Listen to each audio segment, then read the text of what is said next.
The best old-time radio from people you trust. The Radio Nostalgia Network, where the oldies are still young.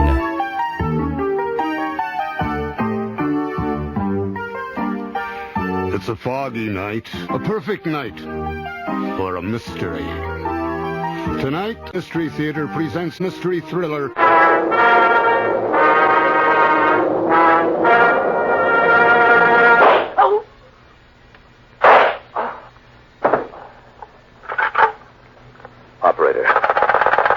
Operator, get me the office of John J. Malone.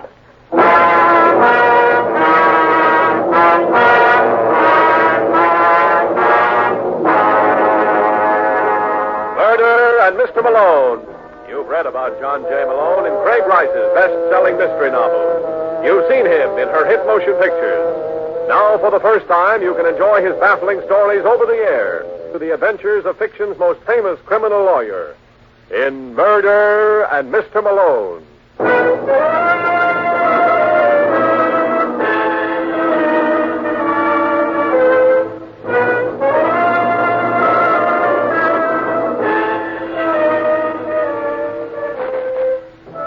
Malone is the name. John J. Malone, attorney and counselor at law. They say one of the qualifications of a good lawyer is a sense of humor. I wouldn't know about that. For example, I never could appreciate the humor of a certain Mr. Charles Morgan. Morgan was a big-time gambler in Chicago whose practical jokes I found a little too strong for my taste. And on this Saturday afternoon, Morgan and a beautiful blonde model named Linda Stevens were planning one of his best in a car parked in front of the Club 86 on Chicago's South Side. Now, you understand what you're supposed to do, Linda? I'm not too sure, Mr. Morgan. No, what's the matter with you anyway? Your agent told me you were a hep dame. Look, Mr. Morgan, I don't need a job that badly. Oh, I'm sorry, Linda. I didn't mean that. You see, I want to play a joke on this guy. I want to make sure it goes off the schedule. Well, the more I hear this joke, the less I like it. Well, I tell you, there's nothing to worry about. This fellow's a good friend of mine. Well, then why do something as silly as that? Just to settle a bet. He thinks he's a great little man with the ladies, and I bet him $50 he was wrong.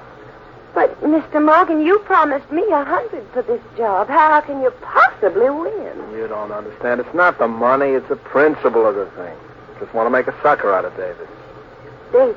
Yeah, his name's Paul Davis. He's a thin little guy with red hair and pop eyes. You won't have any trouble spotting him. He owns the joint. He'll be in the corner booth. But suppose your friend doesn't show any interest in me. You haven't taken a good look at yourself in the mirror lately, have you, baby? I'm not at all worried. When Davis sees you, he'll start baying at the moon. But at the beginning, you want me to act inside. Right. That's so he shouldn't become suspicious. Then thaw out and let him buy you a couple of drinks. And after that? Well, he'd probably want to take you out for the evening. You tell him first you have to make a stop at your apartment. I don't think I like that, Mr. Morgan. What's there to not like? Perfectly on the up and up. When you get to your place, I'll be waiting for you. And that's where you're going to tell Mr. Davis it's just a joke? Yeah. I can hardly wait to see him when he learns it's a gag. Why, I'll bet he'll practically die laughing.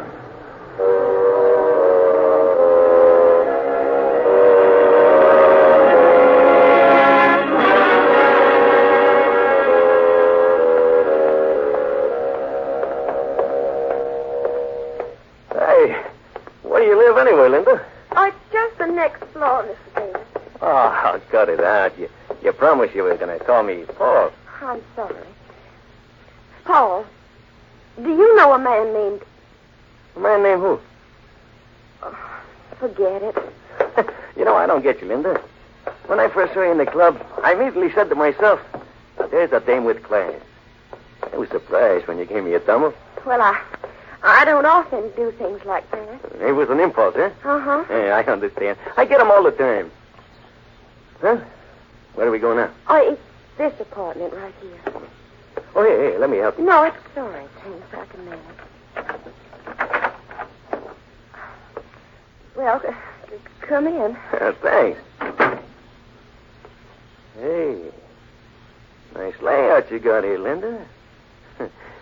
I think I'm going to like this. I wouldn't bet on that, David.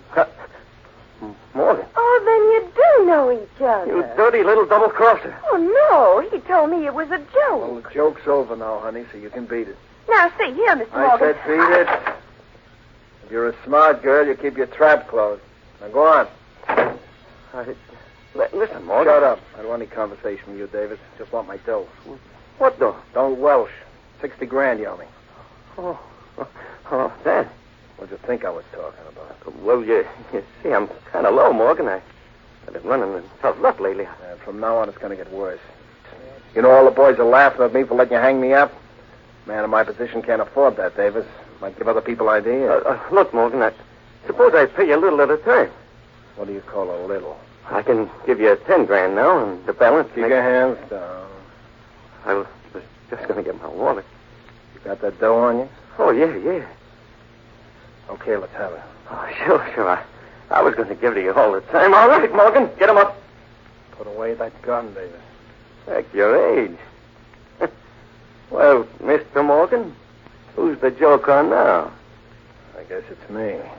And you're not kidding. That's okay, Davis. I'll see you again. Now lay your odds. Next time you won't be this lucky.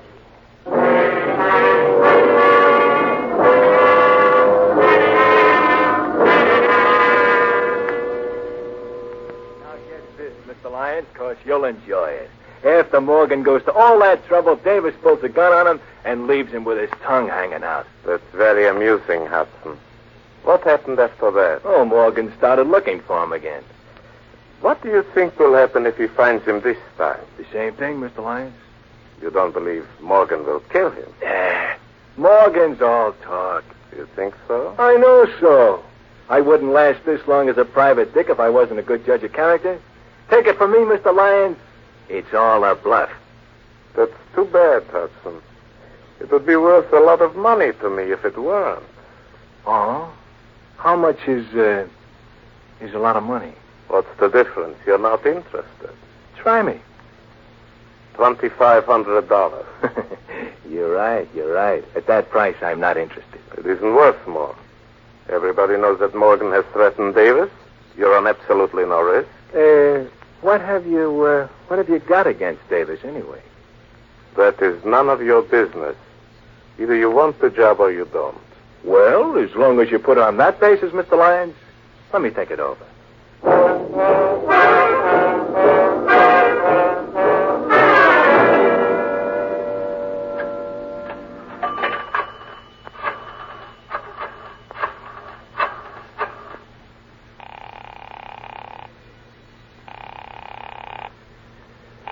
Club 86, good evening. Hello, Victor.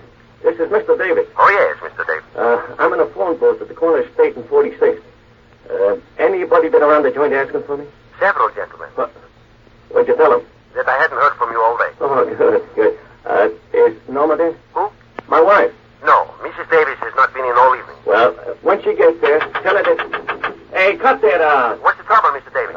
Some jerk that's in a hurry to use the phone. Hold it a second, Victor, till I take care of this first. Yes. Listen, you, how would you like a good punch in the nose, there? Out! Out!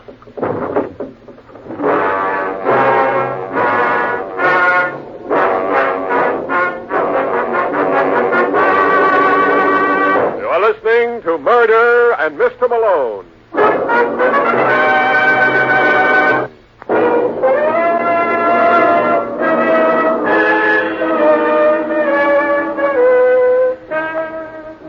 Well, as you probably guessed, Paul Davis never did complete that phone call.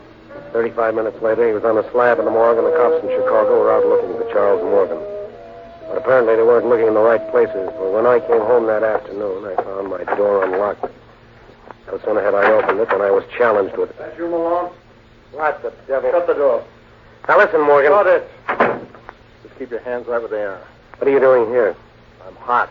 Haven't you heard? That still doesn't answer my question. I don't see why not. I'm wanted for murder. You're the best lawyer in Chicago. Doesn't it add up? Not to my liking, Morgan. You better get somebody else. Listen, Malone. Maybe I haven't handled it right, but I didn't kill Davis. Now, why don't you tell that to the police? You don't think for a minute they believe me? Suppose I told you that I don't either. Listen, Malone. I know you don't like me, but give me credit for a little intelligence.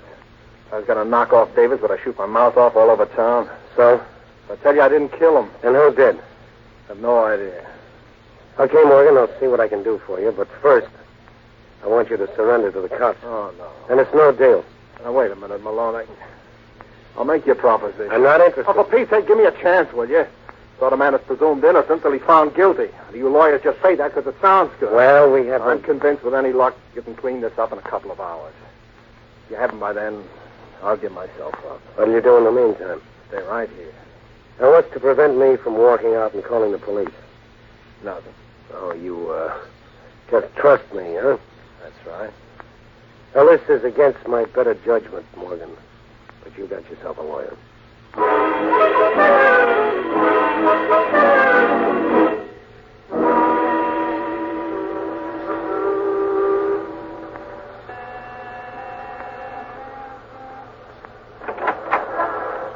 Yes, This is Norma Davis.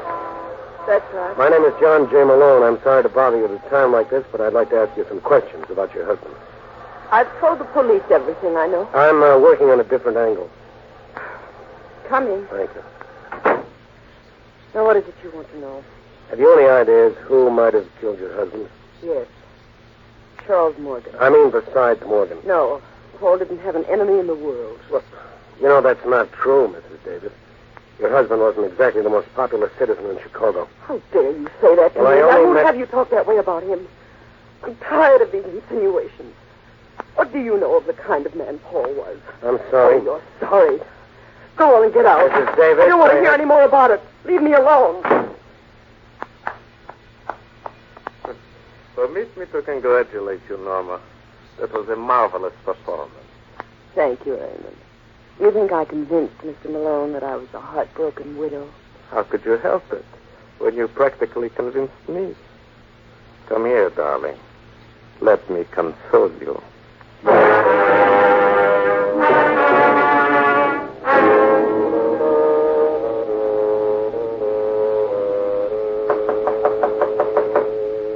Just a second.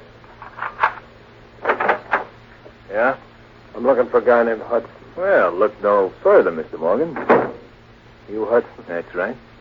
One of my friends told me you wanted to see me. He told you right. Care for a drink? Yeah, I can stand one. Yeah, help yourself. The bar's in the corner. Pour me one while you're at it. All right. You're in a bad spot, Morgan.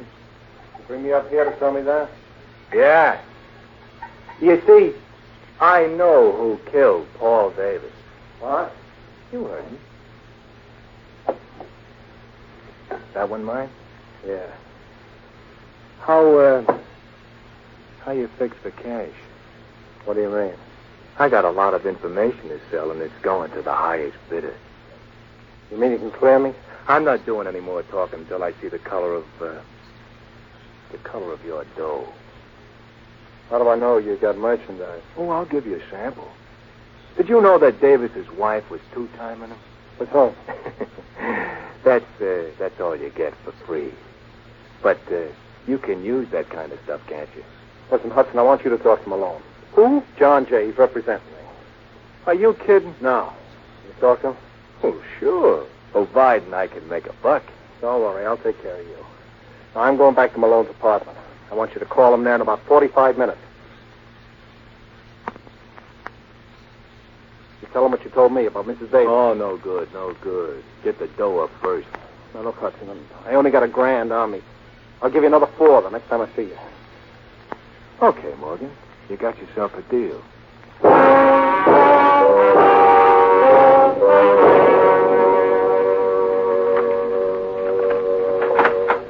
Morgan?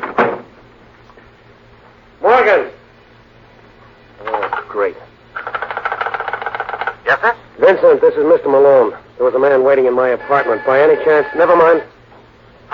Come in. Hello, Malone. I was just asking for you, Morgan. Where the devil have you been? Out. That tells me a lot. I thought you agreed to stay right here. I know, but I had to see somebody. Who? Suppose you tell me what you found out first. Well, not very much. Every lead I explored came back to you. Did you see Mrs. Davis? Yeah, just for a few minutes. What'd you think of her? She seemed all broken up over her husband's murder. She was kidding you, Malone. What makes you think so? Because I've been doing a little checking up on my own. She's been holding hands with some guy who wasn't her husband. Where did you get that from? Private Dick, named Joe Hudson. Oh, that lying I don't thief. care what he is, Malone. He's got the evidence to clear me. Who did he say killed Davis? He wouldn't tell me. But I made him promise to talk to you. Should be calling you any minute. Morgan, I wouldn't trust that guy in a stack of Bibles. What did you give him? Give? Yeah, a guy like Hudson doesn't talk for free. What did you promise him? $5,000. Well, you better save your money. I tell you can clear me, Malone. Yeah, it's probably him now. Hello. That you, Malone? Yeah, that's right, Hudson. I take it that you've talked to Morgan. Yeah. Well, what do you think? What I think is unimportant. Morgan tells me you can clear him. Sure, for a price. Oh, well, I'm not interested. You gotta talk to him, Malone. I don't like it, Morgan. Neither do I, but if this guy can save Well, make up your minds, boys. Okay, Hudson. We'll be over in an hour.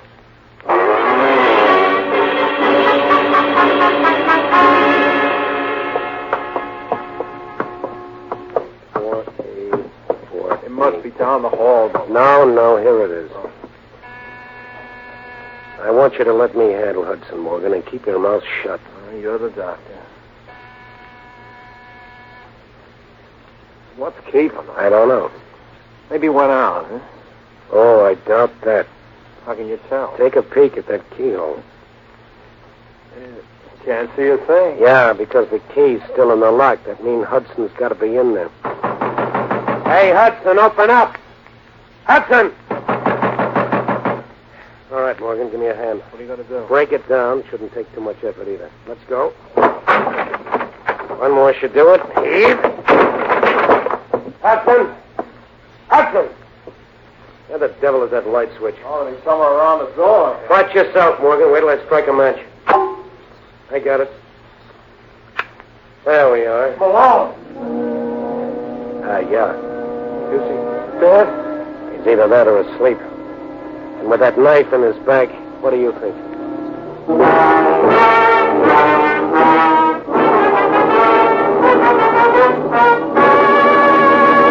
You are listening to Murder and Mr. Malone.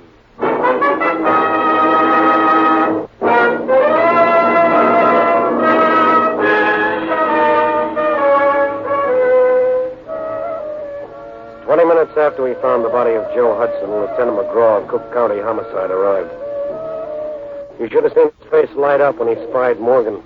He acted like a man who was prospecting for silver and found gold. It was a nice piece of work, Malone, a very nice piece of work. All right, Morgan, let's go. Hold it, Lieutenant. He's not the reason I called you. No, I know, but I'm not complaining. Told you not to call him Malone. I'm beginning to think you're right, Morgan. For the same nickel, I could have phoned somebody with brains. Now, what kind of a crack's that? Well, in case you haven't noticed, Lieutenant, there's a body lying on that sofa. Yeah, it'll keep. But as long as you raise the point, why did you kill him, Morgan? Are you crazy? I just got here with Malone. Don't hand me that. It's the truth, McGraw. So you're going to be his alibi? Yes, and you better listen unless you want to look like a jerk when we go to trial. Oh, yeah. How long would you say Hudson was dead? Not too long. The body's still warm. Could have been anywhere from 15 minutes to 3/4 of an hour. Well, that lets Morgan up. But I don't see how. Because he was with me every minute from the time I got Hudson's call to the time we broke down the door. The whole business took at least an hour. Your word's not good enough, Malone. Okay, if you don't believe me, you can check with the switchboard at my place in the doorman downstairs. Yeah, I'll do just If that's that. not enough, I'll dig up the hacky who drove us over. Well, that still doesn't mean Morgan couldn't have killed Davis. Oh, use your head, Lieutenant. You know both these murders were committed by the same party. Hudson knew who it was. That's why he was killed. I still say it was Morgan. Oh, you're crazy. Hudson was going to clear me. Keep quiet, Morgan. All right, Lieutenant. I'll advise him to confess if you can show me one thing. What's that? How did he get in here? You can see the only door was locked from the inside. So what? He could have used the window. Oh, yeah? Well, take a look. Yeah, the bars on it. That's right, and nobody but a midget could fit through the opening. Then there must be another door. Forget it. There isn't. Well, then it was a physical impossibility for anybody to have killed Hudson. Yet it was done.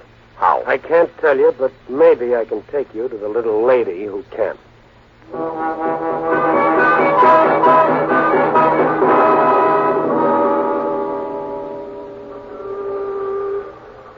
All right, now listen, Malone. If the DA ever finds out I let Morgan go, he'll have my... Wait a minute. Isn't this the house where Paul Davis lived? That's right, Lieutenant. Well, you can't bother his wife now. Why not? Because her husband was just murdered. Oh. Well, she may surprise you with what she knows about it. Morgan told me she was being romanced by some character. Who's it? I don't know. Apparently neither did Davis. You asked me, McGraw. I have a... Yes? Hello, Mrs. Davis. Remember me? Not too pleasantly. Oh, may we come in? I'm sorry, Mr. Malone. I'm busy. This gentleman would like to ask you a couple of questions. This gentleman means nothing in my young life. You never can tell. He's a lieutenant in the Cook County Police. Oh. Well, it's just that the house is in such a mess. Well, we promised not to stare. Who was it, Norma? Norma! I think you're being paged, baby. It's nothing, Raymond. For a moment, darling, I was... Hello, Lyons. Malone. Lieutenant, I can explain everything. Sure you can, but suppose we do it downtown, huh? Downtown? It's customary, Mrs. Davis, when the police are questioning suspects. But we've done absolutely nothing. Nothing but murder your husband and a man named Joe Hudson. That's a lie. Do you deny that you and Lyons were busy in the romance department behind your husband's back? Yes. And what's Lyons doing here now? He's just helping me. Like he helped you murder Joe Hudson? No. Just a moment, Mr. Malone. I thought this gentleman was the officer of the law. Yeah, you're right, Lyons, but if you think my questions are going to be any less embarrassing, you're in for a bad shock. Joe Hudson was murdered at 10:45 tonight. Now, where were you at that time? With Norma, here. That's right. Oh, now that's what I call a wonderful alibi, Lieutenant. Too bad there wasn't anyone else around to substantiate it. Oh, but there was, Mr. Malone. A justice of the peace in Cicero. I think he may remember us. Why should he? Because I gave him $100 to perform the marriage ceremony that made Norma here Mrs. Lyons.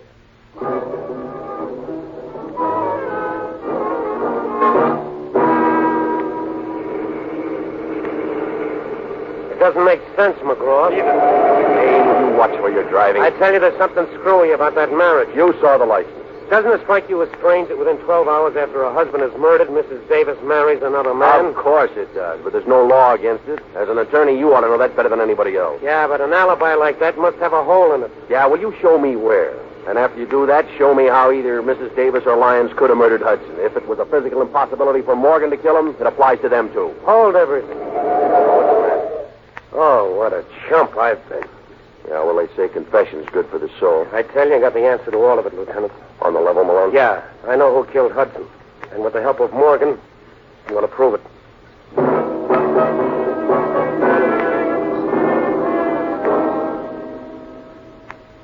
I don't see what you're driving at, Malone. I don't know anything about Mrs. Davis except what I told you before. Well, how did you discover she was seeing Lyons? I didn't know it was Lyons.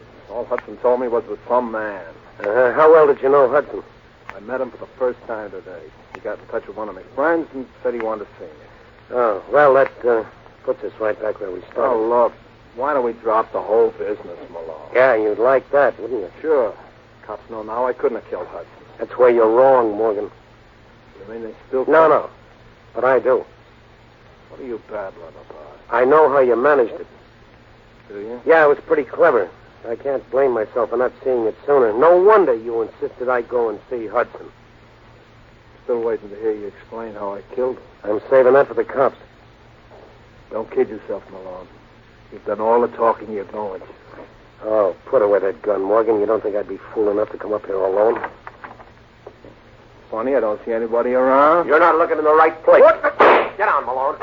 I'm warning you, Morgan. You better throw your gun in the middle of the road. You want it, Lieutenant? Watch it, Malone. He may be acting. Well, with that hole in his forehead, Lieutenant, it doesn't call for much ability.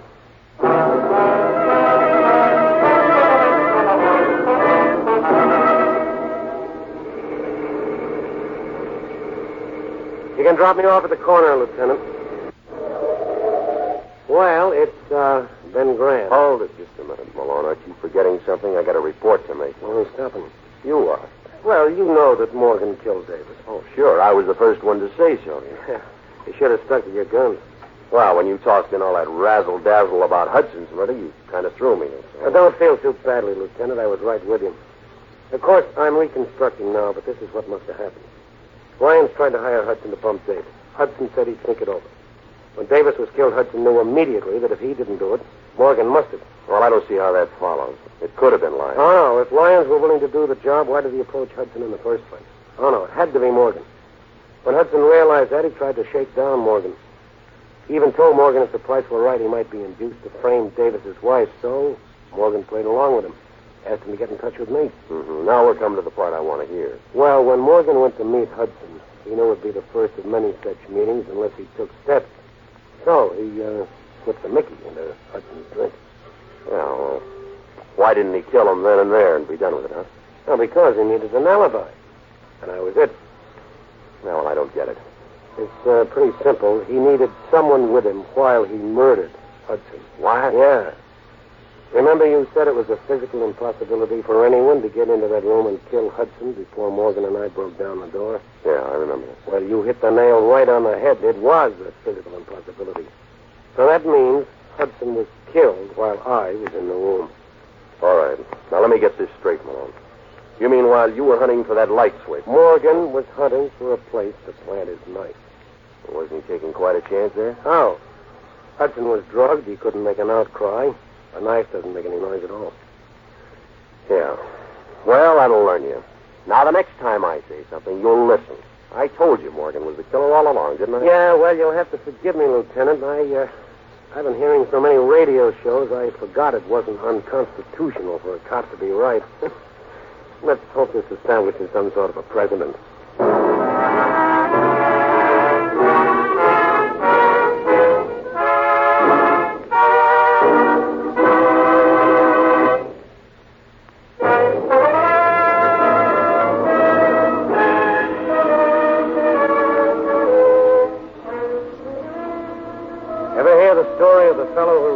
To pay protection money.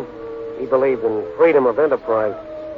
He learned the hard way that murder is a bad business. I'll fill you in on the details next week. So why not pick me up at my office at the same time? I'll be waiting for you. Good night. Frank Lovejoy was starred as John J. Malone and appeared through the courtesy of Story Productions. Our program is directed by Bill Russo with music by Johnny Duffy. Murder in Mr. Malone is produced by Bernard L. Schubert. Now, this is Art Gilmore inviting you to tune in next week. The events and characters depicted in this story were entirely fictional. Any resemblance to actual places or people, living or dead, is entirely coincidental. Murder in Mr. Malone has come to you from Hollywood.